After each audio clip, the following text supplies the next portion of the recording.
네, 같이 그러면 오늘 두 번째 시간 함께 나누겠습니다.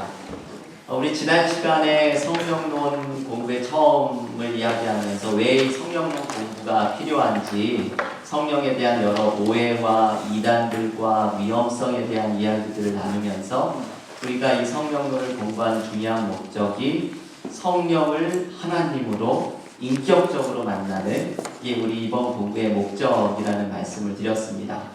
그래서 오늘부터 이 7주의 과정에서는 성령 하나님을 만나는 우리의 목표를 위해서 성령께서 하시는 여러 가지 일들을 함께 묵상을 해나가고, 성령에 대해서 생각할 때에 꼭 기억해야 하는 중요한 주제들을 이제 매주 한 가지씩 다뤄볼 텐데요. 오늘은 이 성령께서 하시는 일을 묵상하는 시간을 가지면서, 사실은 이 주제는 이번 그 8주의 과정에서 사실 이거를 하는 것이죠. 성령이 하시는 일을 우리가 모두 묵상을 하는 건데, 특별히 이 두 번째 주에 이 제목으로 묵상을 하는 이유는 성령에 대해서 어떤 좀 중요한 성령을 부르는 이름들을 좀 기억하면서 성령에 대한 기본적인 이해를 좀 우리가 먼저 갖고 이번 남은 7주의 과정을 해나갔으면 하는 바람 때문입니다.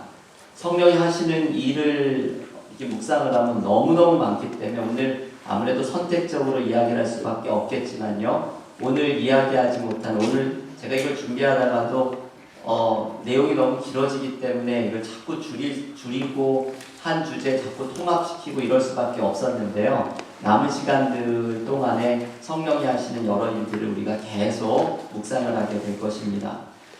한국에서 목회하시는 조정민 목사님이라는 그분이 쓴 성령에 관한 책이 왜 성령인가? 라는 책이 있는데요, 그 책에 보면 이분이 온누리교회에서 신앙생활을 하면서 하용조 목사님께, 돌아가신 하용조 목사님께 질문을 개인적으로 드렸던 경험을 소개를 합니다. 하용조 목사님한테 이런 질문을 드렸다 그래요. 목사님은 자녀들을 위해서 기도하실 텐데 자녀들을 위해서 어떤 기도를 하십니까? 이렇게 물어보았습니다. 그랬더니 하용조 목사님 대답을 하기를, 저는 자녀들을 위해서 딱 한 가지만 기도합니다. 그 기도는 우리 아이들이 성령 충만하기를 기도합니다. 이게 이 하용조 목사님이 자녀들을 위해서 기도하는 유일한 기도의 제목이라고 말을 합니다. 우리가 이 성령론 공부에서 제가 이 이야기를 읽는데 우리의 기도의 제목도 이것이 되어야 되겠다는 생각이 들었습니다. 이번 성령론의 공부의 목표도 이것이죠. 우리가 성령 하나님을 만나서 이 자리에 있는 우리 모두가 한 사람 한 사람이 성령으로 충만해지는 것, 이게 우리의 목적이고, 이 하용조 목사님이 드렸다는 기도를 자녀들을 위해서만이 아니라 우리 자신을 위해서 이번 공부하는 내내 하나님 앞에 드려야 합니다. 성령께서 우리 그리스도인들의 삶 속에 이미 함께하고 계시죠. 오늘 조별 시간에 지난주 과제로 내드렸던 요한복음 14장의 말씀을 묵상하면서 여러 가지 성령이 하시는 일들을 나누셨겠지만, 가장 기본적이고 가장 중요한 것이 무엇인가 하면 성령이 함께 하신다라는 메시지입니다. 요한복음 14장 16절에 이렇게 말씀하고 있죠. 제가 핸드아웃에 되도록 성경 말씀을 다 써드렸는데요, 한번 요한복음 14장 16절을 같이 읽겠습니다. 내가 아버지께 구하겠으니 그가 또 다른 보혜사를 너희에게 주사 영원토록 너희와 함께 있게 하리니. 네. 이 마지막 대목이 중요하죠. 영원토록 너희와 함께하게 할 것이다. 이 보혜사라는 이름의 뜻은 돕는 자, 중보자, 위로자, 이런 의미를 가지고 있습니다. 요한복음에서 이걸 다른 보혜사라고 얘기하는 것은 예수님께서는 스스로도 보혜자라는 개념을 가지고 계셨던 분이죠. 예수님 스스로가 하나님과 우리 사이에 막힌 것을 해결해 주시는 중보자, 어쩌면 첫 번째 보혜사이시고, 예수께서 내가 십자가에 죽고 부활하고 승천한 후에 다른 보혜사가 올 것인데 그게 바로 성령이라고 말씀을 합니다. 그런데 이 다른 보혜사인 돕는 자인 성령이 우리와 영원히 함께 하신다. 이게 예수께서 제자들에게 주신 중요한 말씀이죠. 사도 바울은 고린도전서 3장 16절에서 이렇게 말씀하죠. 너희가 하나님의 성전인 것과 하나님의 성령이 너희 안에 계시는 것을 알지 못하느냐. 이게 초대교회의 믿음의 고백이었고 그들의 신앙의 삶 속에서 실제 경험했던 모습이었습니다. 성령이 함께 하시는 것이고, 이것은 그리스도인이라고 말하는 사람들은, 어떤 분들은 내가 성령이 잘 느껴지지 않는다고 말씀을 하는데, 우리가 믿던 믿지 않던, 경험하던 경험하지 않던 성령께서는 우리와 함께하고 계시는 것이 모든 그리스도인들이 경험하고 있는 현실입니다. 이재철 목사님이 그 아들님과 함께, 아주 어린 아들과 함께 제주도 여행을 갔던 이야기를 소개해주는 대목이 있는데요. 이 아들을 데리고 제주도를 가는데, 갈 때에는 서울에서 목포까지 기차를 타고 갔다가 목포에서 배를 타고 제주도를 가는데, 얘가 배를 탈 때 졸았는지 이제 배 안에서 우리 언제 배 타 계속 칭얼거립니다. 여기가 배 아니야. 아무리 설명을 해도 이게 굉장히 큰 배였나 봐요. 무슨 건물 안에 들어와 있다고 생각을 했는지, 배에 엘리베이터도 있고 막 이러니까 우리 배 언제 타 계속 칭얼거리는데 여기가 배 아니라니까 하니까, 이 아들은 아빠 거짓말쟁이 이러면서 막 놀기 시작했습니다. 제주도에 도착을 해서 배에서 이제 내려서 선착장을 걸어가다 뒤돌아보고서 우리가 진짜 배를 탔구나 이걸 깨닫고서, 와, 나 배 탔다. 이제 아들이 기뻐했습니다. 이제 똑같은 문제가 서울 갈 때 또 일어났죠. 이번엔 제주도에서 서울 갈 때 비행기를 탔는데, 비행기를 탄 다음에 아들이 또 얘기합니다. 아빠, 우리 비행기 언제 타? 여기가 비행기야. 아무리 얘기를 해도 아빠 거짓말쟁이 또 울다가 비행기에서 이제 내려서 이 공항에 들어가는 모습 속에서 비행기를 돌아보면서, 와, 비행기 탔다. 아들이 좋아합니다. 제가 이 이야기를 다시 읽으면서요, 얘도 좀 특별한 애인 것 같죠. 굉장히 자기의 이 주관과 고집이 자기가 설득되지 않으면 조금 더 움직이지 않는 아주 특별한 아이인 것 같습니다. 근데 이 아이의 이야기를 소개를 해주면서 이재철 목사님 성령에 대해서 설명하는 대목에서 이 이야기를 하는 것인데, 우리 그리스도인들이 꼭 이와 같다는 것이죠. 성령께서 우리와 함께하고 계시는데 우리는 성령의 임재를 느끼지 못하기 때문에 언제 배 타느냐 보채는 이 어린아이와 같은 모습을 가지고 있다고 말을 합니다. 중요한 것은 우리와 이미 함께하고 계시는 성령의 임재를 경험하면서 내가 성령으로 충만해지는 것이 중요한 것입니다. 이 하용조 목사님의 기도가 나의 기도가 되어서 성령으로 충만해지는 그리스도인들이 되어야 합니다. 여러분, 이 말씀이 참 중요한데요. 그리스도인들은 성령이 임하는 사람, 성령이 함께하는 사람이 되기 위해 애쓰지 않습니다. 이건 애쓸 일이 없는 일입니다. 우리가 예수를 믿는 순간, 그러니까 나중에 성령 세례에 대한 이야기를 할 때 이 오해에 대해서도 또 계속 말씀을 드리겠지만, 예수를 믿는 순간 이미 성령께서 우리와 함께하고 계십니다. 그래서 우리는 성령이 함께하는 사람이 되려고 애쓰지 않습니다. 그거는 그리스도인이라면 누구나 성령이 함께하고 있기 때문입니다. 중요한 것은 성령이 충만해지는 것이 다른 것이죠. 아멘. 나와 지금 함께하고 계시는 성령의 임재를 느끼면서 성령과 함께 깊은 교제 속으로 자꾸 나아가는 이 애씀이 필요합니다. 그 속에서 우리는 성령의 충만함을 경험하게 됩니다. 우리가 나중에는 이 성령 충만함을 어떻게 경험할 수 있고, 성령 충만했다가 이것이 사그라지는 것은 왜 일어나는지, 이 주제도 함께 묵상을 하게 될 것입니다. 그러면 여러분, 성령은 우리가 애쓰지 않아도 그리스도인은 모든 사람에게 성령이 함께하고 계시다면, 이 성령이 함께하고 계시다는 것을 어떻게 알 수가 있습니까? 성령이 우리 가운데 함께하고 계시는 것을 알 수 있는 방법이 여러 가지가 있지만, 가장 쉬운 것이 성령이 하시는 일을 찾아보면 알 수 있죠. 지금 이제 성령이 하시는 일을 제가 소개를 해드릴 것인데, 이게 우리들 모두가 경험을 하고 있는 것이고, 이 성령이 하시는 일이 내 안에 나타나고 있는 것을 보면 이게 증거가 되는 것이죠. 성령이 나와 함께하고 계시는구나, 그 증거가 되는 것입니다. 성령이 하시는 일은 어떤 일이신가? 크게 두 번째 내용으로 이제 넘어가면, 이 성령이 하시는 일을 묵상하기 위해서 먼저 성령에 대한 성경이 이야기하는 가장 중요하면서도 고전적인 정의로부터 시작을 하는 것이 좋겠습니다. 그것은 루아흐라고 하는 히브리어인데요. 숨이라고 하는 것이죠. 이 푸뉴마라고도 하는 이 숨이라고 하는 것은 성령에 대해서 성경이 가르쳐주는 기본적이면서도 가장 중요한 정의입니다. 성령을 하나님의 숨이라고도 이야기를 하고요. 핸드아웃에 제가 써드렸죠. 생기라고 번역되는 것이 다 바로 이 루아흐를 이야기하죠. 창세기 2장 7절에 아담을 흙으로 지으신 다음에 코에 생기를 불어넣었다 하는 바로 이 루아흐가 성령을 의미하고, 에스겔서 37장 5절에 보면 마른 뼈들이 살아나는 이야기가 나오는데 그 뼈들에게 생기를 불어넣으니까 이 뼈들이 살아나기 시작하는 바로 그 생기가 루아흐이죠. 성령, 하나님의 숨을 의미합니다.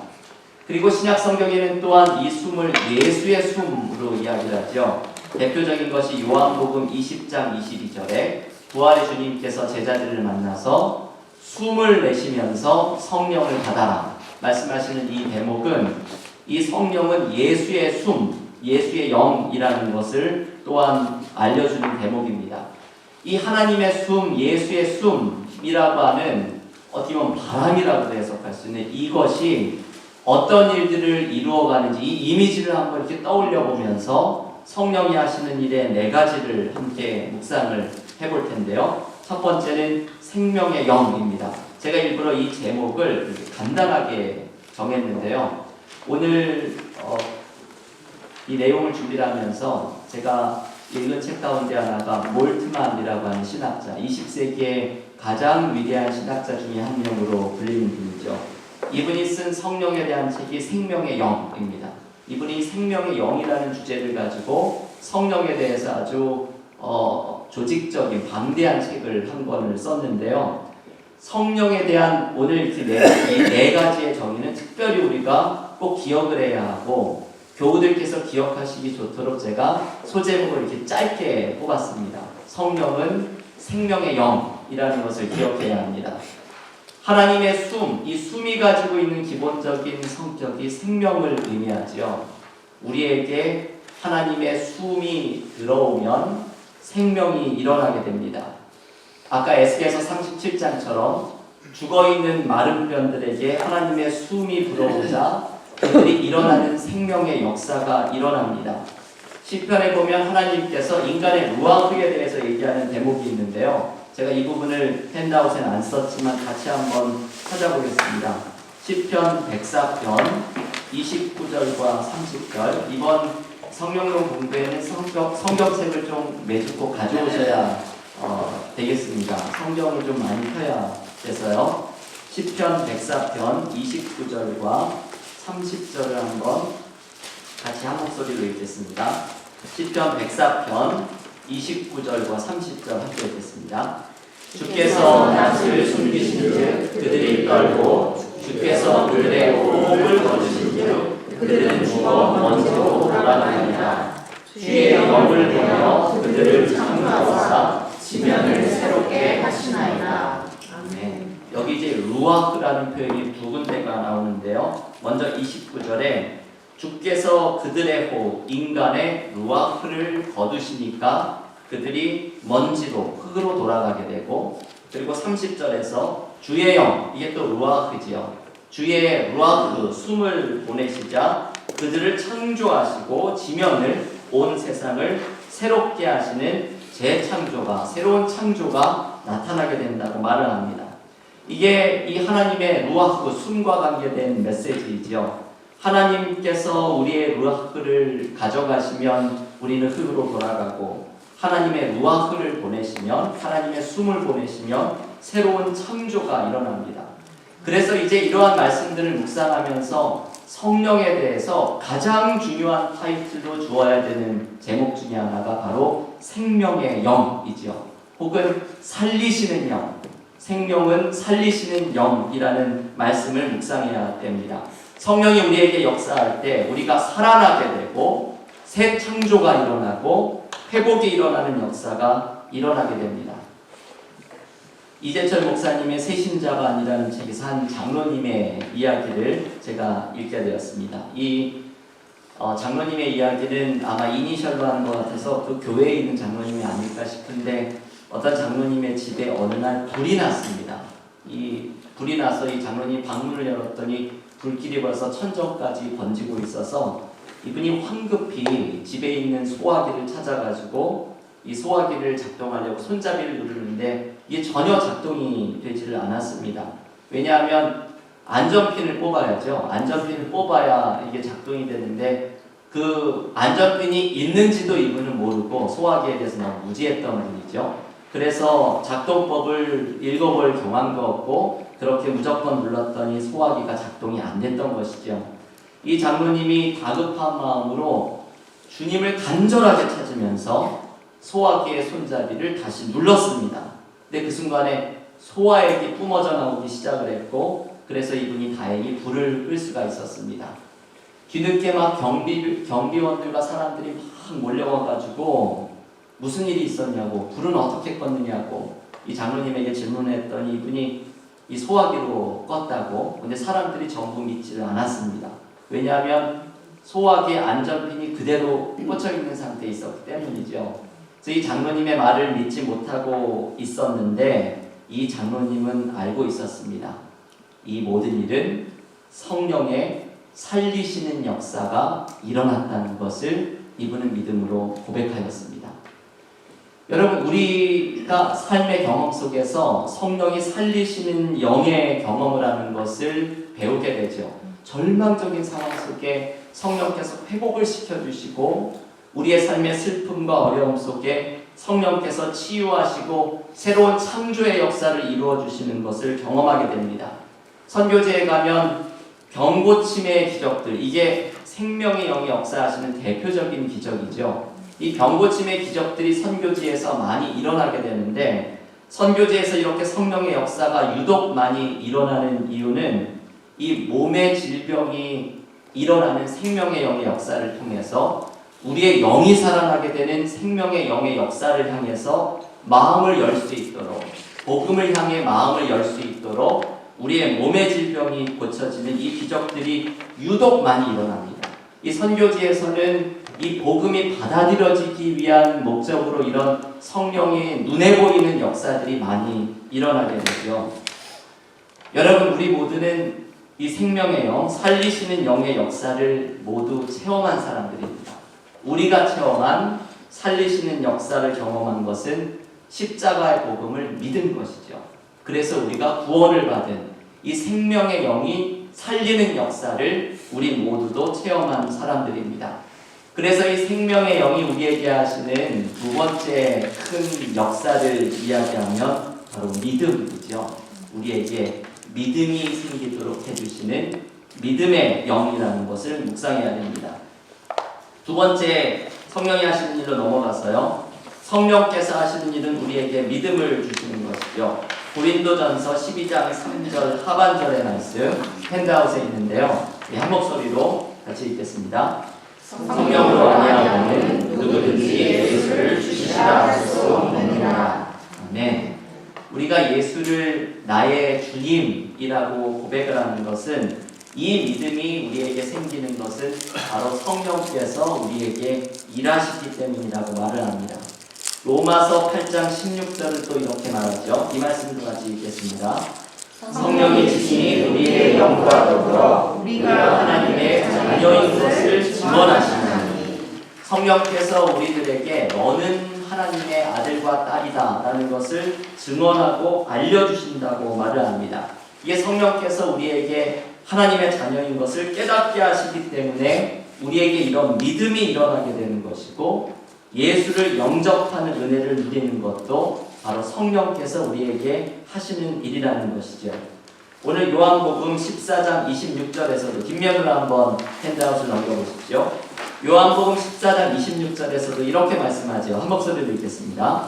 보혜사 곧 아버지께서 내 이름으로 보내실 성령, 그가 너희에게 모든 것을 가르치고 내가 너희에게 말한 모든 것을 생각나게 하리라. 아멘. 오늘 본문에서 성령이 하시는 중요한 일이 이것이죠. 예수께서 하신 말씀들을 깨닫게 하고 생각나게 하고 그리고 이 말씀에 숨어있는 것은 믿게 한다는 것이죠. 주님의 말씀을 믿게 하고 성경을 읽으면서 이게 믿어지고 십자가에 나타난 복음의 말씀이 내가 믿어지고 하나님의 자녀라는 것이 내가 깨달아지고 예수를 주님이라고 고백하게 되는 믿음이 생기는 것은 우리가 이해하거나 고백하는 것을 넘어서서 성령께서 우리에게 이 믿음을 주시는 분이 성령 하나님이라는 것을 알려줍니다. 여러분, 이 믿어진다는 것이 사실 어려운 일이잖아요. 우리 너무너무 잘 알고 계시죠? 저는 우리 교우들 간증 참 많이 듣습니다. 남편들께서 아내나 아이들만 이렇게 교회에 내려주고 자기는 놀이터나 교회 근처에서 기다리고 있다 예배 끝나면 픽업해서 가던 어떤 교우께서는 저희는 요즘 순모임이라고 하지만 속회, 집에서 속회가 모이면 밤 11시까지도 동네를 계속 돌았다는 이제 들어가기 싫어가지고 그랬다는 이제 교우 얘기도 듣기도 했는데요. 우리에게 이렇게 믿음이 안 생기죠. 그래서 그러한 상황에 있는 교우들은 남편이나 아내가 교회만이라도, 교회 예배당만이라도 발을 디뎠으면 좋겠다. 이제 이걸 목적으로 해서 교회로 인도를 하는데 교회를 와도 또 믿음이 생기지 않습니다. 아무리 예배에 참여하고 설교를 듣고 성경을 읽어도 이게 믿어지지가 않는 것이죠. 그런데 어느 날인가부터 설교가 들려오기 시작하고 성경을 읽으면서 이 성경이 꿀처럼 달게 느껴지는 이 기적 같은 일이, 믿어지는 기적이 일어나는 것은 바로 성령께서 역사하시기 때문입니다. 그래서 믿음이 없는 사람들을 위해서 기도할 때 우리가 드려야 되는 중요한 기도는 이것이죠. 성령께서 저분들에게 믿음을 주시기를 우리가 기도하면서 간구하면서 나아가야 합니다. 저는 목사로서 설교를 할 때 이런 경험을 참 많이 합니다. 설교를 하다 보면 저희 교회 새벽 기도는 책을 한 권 정해서 이제 그 말씀을 순서대로 읽어가면서 설교를 하죠. 근데 이걸 순서대로 하다 보니까 제가 선택할 기회가 있었다면 절대 선택하지 않았을 본문들을 맞닥뜨리게 됩니다. 과연 이 말씀에서 무슨 설교를 할 수 있을 것인가 싶은 그런 설교 본문들을 대하게 되죠. 오늘 새벽 기도에도 데살로니가 후서를 모두 마쳤는데 데살로니가 후서 마지막 그 3장에 5개 마지막 절을 묵상했는데 거기에는 순종하지 않는 자를 권면하는 것과 인사말로 끝납니다. 이게 제가 어젯밤에 이 본문을 묵상을 하면서 이 말씀에서 무슨 말씀을 전해야 될지 되게 좀 막막하고 난감한 그런 느낌을 가졌었는데 참 이상하죠. 이 본문을 가지고 씨름을 하고 기도를 하고 성령 하나님께서 오늘 요한복음 14장 말씀처럼 진리의 영인 성령께서 말씀을 가르쳐 주시기를 간구하면서 설교 준비를 하면 이상하게도 그 설교를 마치기 전까지 성령께서 말씀을 주십니다. 저는 새벽기도 설교를 그 전날에 여러 주석도 읽고 묵상도 하고 메모도 하고 해서 이 내용을 좀 정리를 해놓은 다음에 자고 일어나서 새벽 4시 반에 일어나서 설교 원고를 써가지고는 이제 달려오는데요. 이상하게도 어제 저녁에도 그런 경험을 했죠. 막혀 있었던 말씀에서 자는 동안에 이제 좀 정리가 되는 경험들을 할 때도 있고요. 이상하게 자는 동안 정리가 됩니다. 그리고 일어나서 그 설교 원고를 그 정리해 놓은 거 메모를 가지고 쓸 때에 막혀 있었던 것이 이렇게 풀려지는 것을 경험하는데 그것은 오늘 요한복음 14장 17절이 일어나는 것이죠. 성령께서 진리의 영이신 성령께서 인도해 주시는 것을 경험하기 때문입니다. 교우 여러분들께서도 비록 설교는 하시지 않더라도 이런 경험을 많이 하셨을 거로 생각됩니다. 설교를 들으면서 혹은 성경을 읽으면서 성령께서 우리에게 진리를 깨우쳐 주시고 가르쳐 주시고 그리고 믿게 하시는 진리의 영인 성령의 역사가 일어납니다. 그래서 믿음을 주시는 영인 성령은 우리에게 하나님을 보여주시는 하나님입니다. 여러분 이 표현이 참 중요한 표현인데요. 성령은 하나님이시지만 하나님을 보여주시는 하나님입니다. 성령은 예수를 보여주시는 하나님입니다. 성령은 예수를 믿게 하시는 하나님입니다. 이게 2000년 기독교 역사에서 그리스도인들이 고백했던 중요한 고백이죠. 성령은 하나님을 보여주시는 하나님입니다. 이게 우리에게 성령께서 믿음을 주시고 진리를 깨닫게 해주시는 생명의 영의 역사를 통해서 나타나게 되는 일입니다. 세 번째로 성령께서 우리에게 일으키시는 일 중에 하나는 사랑이죠. 사랑하게 하는 일이 일어납니다. 한국에서 목회하시는 얼마 전에 여기 오셔가지고 집회도 하고 돌아가셨죠. 유기성 목사님께서 강조하시는 것이 이것이죠. 성령이 오시면 사랑하게 되는 기적이 일어납니다. 이게 저절로 사랑하게 되는 기적이 일어나게 되는 것이죠. 이번에 성령론을 공부하면서 일정 중에 다음 주에도 좀 언급은 하겠지만 성령의 은사에 대해서 이야기를 할 때 사도 바울은 사랑의 은사에 대해서 특별하게 강조하는 것을 우리가 나중에 묵상을 하게 됩니다.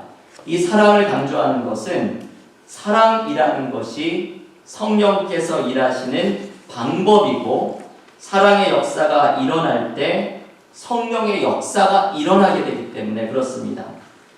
이번 성령론 공부에서 제가 제일 은혜 받았던 책이 하나 있는데요. 한 권의 책을 소개해드리려면 지금 핸드아웃에 써드린 스테니 하워스 그리고 윌리엄 뮬리먼이라고 하는 분이 쓴 성령이라는 책입니다. 아주 얇은 책인데요. 이분들은 듀크에서 신학대학원에서 이제 신학 목사들을 양성하는 실천신학 교수로 있는 분들인데 이분이 성령에 대한 얇은 책을 쓰면서 성령론에 대한 신학자들의 연구와 함께 교인들이 적용할 수 있는 여러 실천적인 이야기들을 함께 얇은 책에 정리를 해주고 있습니다. 이 책에서 엘라베마에 있는 한 미국 교회의 이야기가 소개가 되는데요. 이 미국 교회는 아주 작은 교회여서 어떤 다른 교회 예배당을 빌려가지고 예배를 드리고 있었던 오래된 교회입니다. 이 교회가 자체 건물을 가졌으면 좋겠다라는 결의를 이제 교회 안에서 하게 되었고 그래서 자신들의 예배당을 짓기 위해서 10년 동안을 예배당 건축을 위한 기금을 만들어 왔습니다. 그런데 이 교회 교인들 중에서는 한 부부가 4명의 아이들, 자기 자녀가 아닌데 이렇게 위탁해서 그것을 기르는 역할을 하는 부부가 있었습니다. 어느 주일에 이제 예배 중에 미국 교회는 Joys and Concerns라는 시간이 있죠. 일종의 기도 제목도 나누고 좋은 일도 나누는 그런 시간인데 이 4명의 아이들을 위탁해서 기르는 부부가 이 시간에 이야기를 하기를 그 시티의 사회복지과에서 이 부부가 너무 이 일을 잘하니까 3명의 아이들을 더 맡을 수 있느냐라는 요청을 받았다는 것을 나누었습니다. 그래서 이 3명의 아이들을 받으면 7명의 애들을 키워야 되는데 그래서 조금 더 큰 렌트로 집을 옮길 수 있도록 기도를 해달라는 기도 제목을 나누었습니다. 근데 이 기도 제목을 듣고서 그 교인 중에 그 리더십에 있었던 한 분이 바로 일어서더니 이런 말을 했습니다. 제 생각에는 그 기도는 할 필요가 없겠습니다. 우리 교회 건축 기금을 그 부부에게 주도록 합시다. 그때 교인들이 전부 다 박수를 막 쳤습니다. 이 일이 있은 다음에 교회에서 적절한 절차를 밟아가서 교회가 10년 동안 모았던 예배당을 지으려고 모았던 건축기금의 전액을 이 7명의 아이들을 돌보는 그 가정에 새로운 보금자리를 얻으라고 주었습니다. 이게 세미 하워스가 성령이라는 책에서 소개해주는 이야기인데요. 여러분 이게 무엇이겠습니까?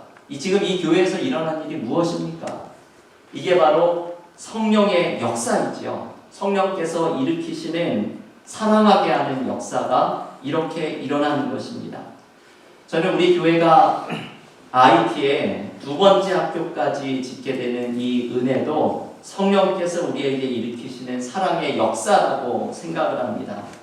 IT에 단기선교팀이 몇 명이 가서 그 어려운 환경을 보고 눈물을 흘린 것도 성령의 역사이고 그 성령의 역사를 선교 보고를 했을 때 함께 눈물을 흘리면서 학교를 짓기를 결정하고 이제 2번째 학교와 교회를 짓게 되는 이 모든 것이 성령의 역사입니다.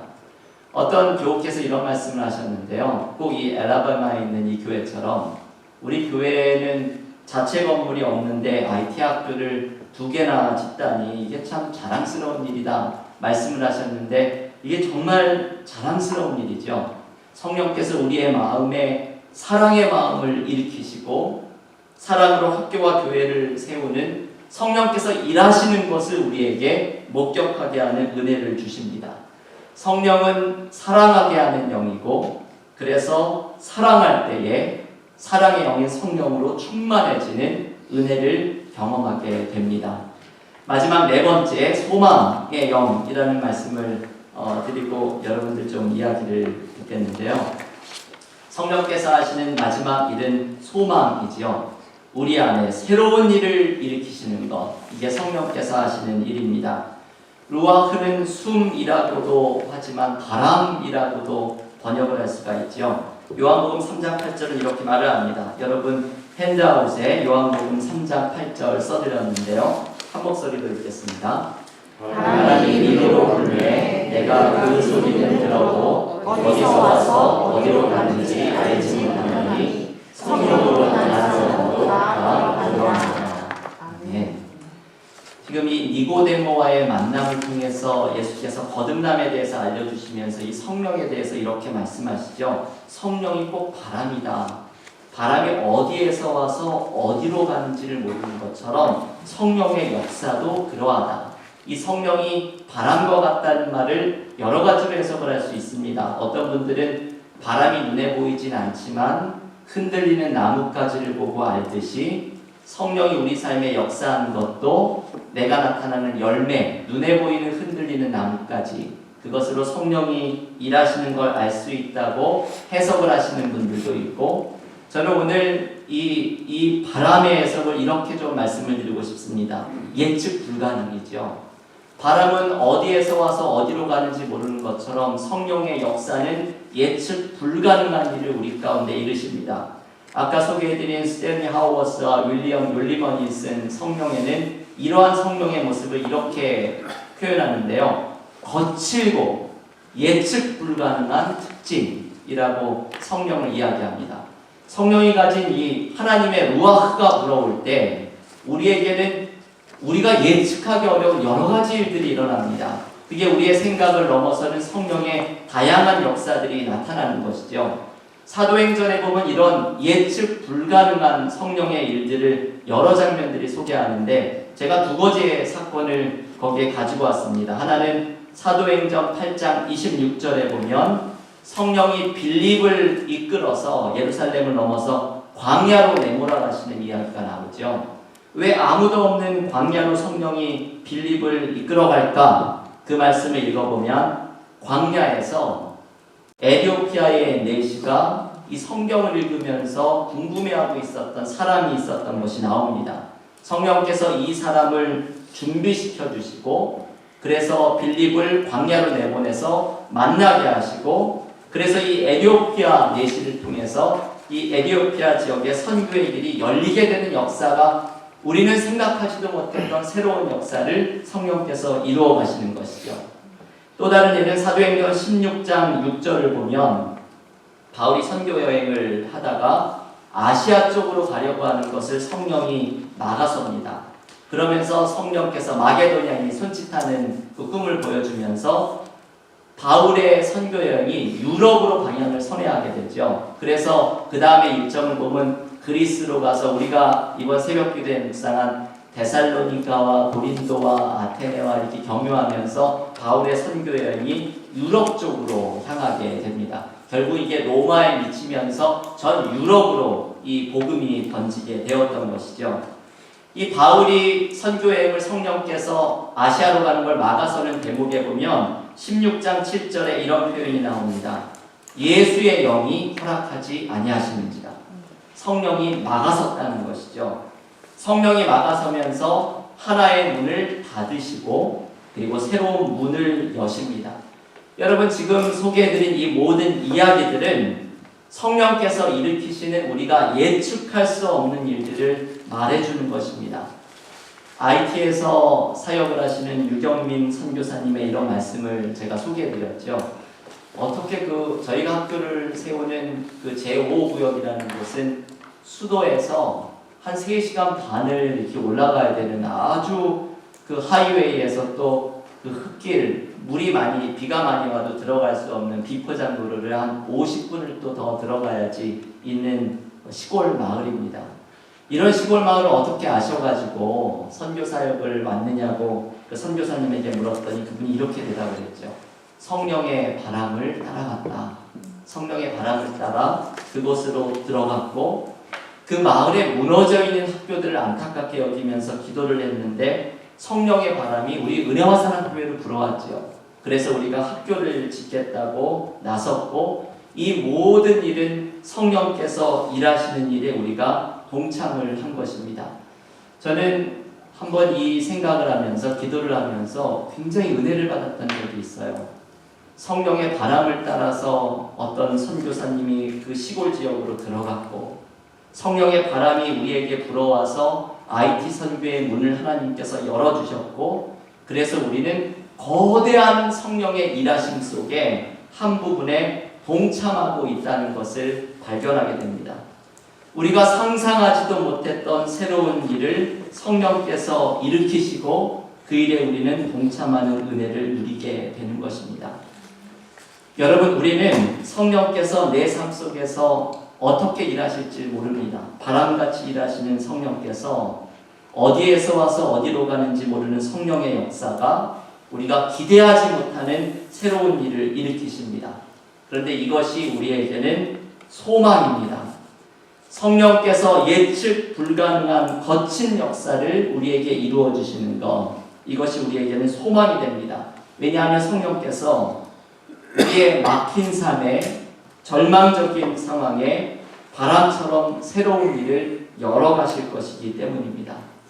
우리의 삶에는 거대한 성령의 일하심이 일하고 있습니다. 여러분 한번 이 문장을 한번 묵상해 보십시오. 우리의 삶에 하나님의 루아흐가 불어오고 있습니다. 지금도 하나님의 루아흐가 우리의 삶에 불어오고 있습니다. 이 하나님의 바람이 불어올 때 우리의 삶에 언제나 새로움이 일어나게 됩니다. 거칠고 우리가 예측하지 못한 새로운 문을 열어주시는 성령의 역사가 우리에게 일어납니다.